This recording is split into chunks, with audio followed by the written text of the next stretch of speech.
Hello বন্ধুরা, আজকে আমরা কম্পিউটার শিক্ষা কেন এত গুরুত্বপূর্ণ সেটা নিয়ে আলোচনা করব। তোমাদের মধ্যে যারা নতুন প্রযুক্তি নিয়ে উৎসাহী তাদের জন্য এটা একটা দারুণ বিষয় হতে চলেছে।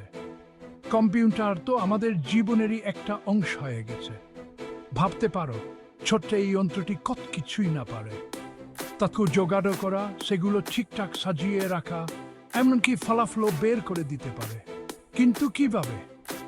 কম্পিউটার তৈরি হয় দুটো জিনিস দিয়ে, হার্ডওয়্যার আর সফটওয়্যার।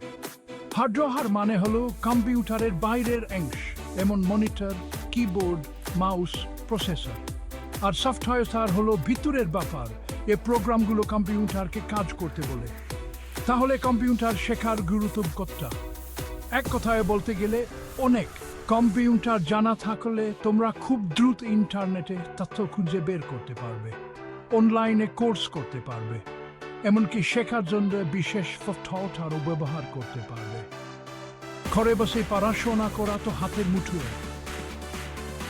আজকের এই আধুনিক যুগে কম্পিউটার শিক্ষা না জানাটা একটা বড় ব্যাপার।